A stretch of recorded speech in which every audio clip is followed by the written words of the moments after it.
Hello, welcome to my Capstone project presentation. In this project, I analyzed housing affordability across Canada from 2017 to 2023 using government datasets. My goal was to uncover trends in rent levels and affordability and to offer forward-looking insights based on clustering and forecasting. I'll walk you through my process step by step from cleaning the data to driving insights and forecasts. The rental market in Canada has experienced rapid changes over the last few years. This project aims to quantify those changes using real-world data.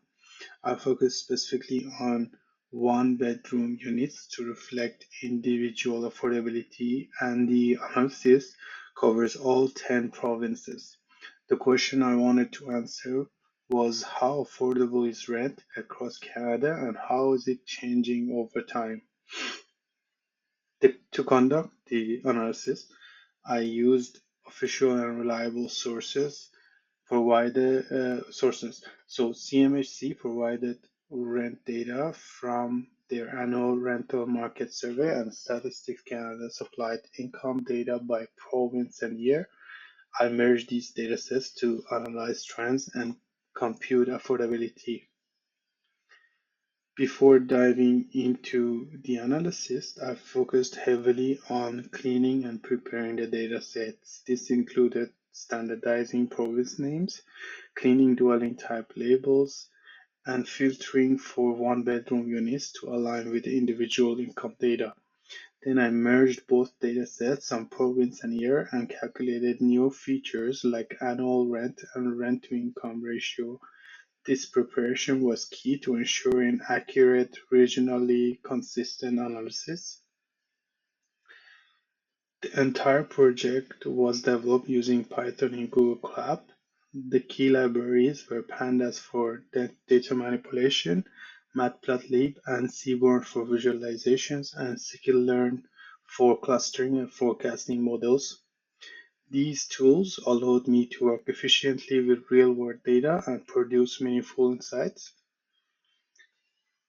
So the slide here shows some of the key code blocks used in the project. You can see how I merged rent and income data using pandas, then calculate the rent to income ratio, which became a core metric throughout the analysis. I also trained a linear regression model to forecast rent and use k-means clustering to segment provinces by average rent levels. So this chart illustrates the trend of average one-bedroom rents across Canadian provinces from 2017 to 2023.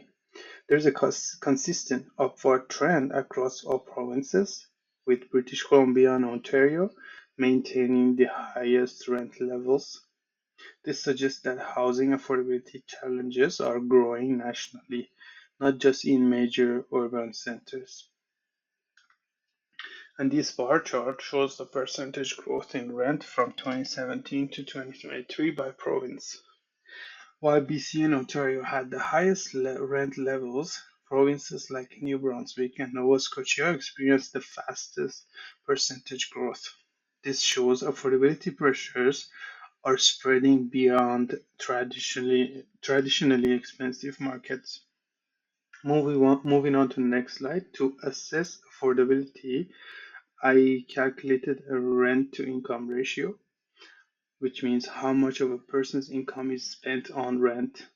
In BC and Ontario, this ratio exceeds 30%, which is often cited as the affordability threshold.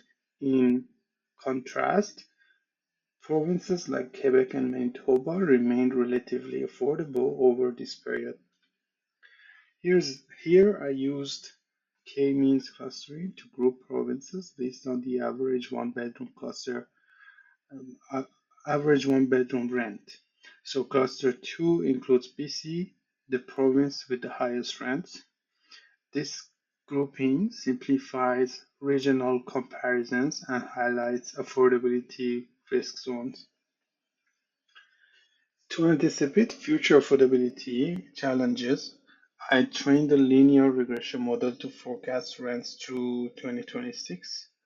The model suggests that both BC and Ontario will see continued increases, with BC approaching almost $1,900 a month and Ontario exceeding $1,550.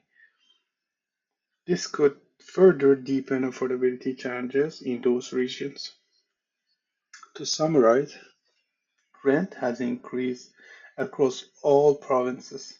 BC and Ontario remain the most expensive, and affordability is worsening in many mid and lower income regions. Clustering helped reveal regional rent tiers, and forecasting showed the trend is likely to continue without intervention. Based on the analysis, I recommend tracking rent to income ratios annually as a key metric. Policymakers may need to consider targeted subsidies or affordability programs in high growth regions. Future research could expand on this by including demographics or household size data to refine the insights further. Thank you for watching my presentation. I hope this project offers some valuable insight into Canada's evolving rental landscape. I will be happy to answer any questions you may have.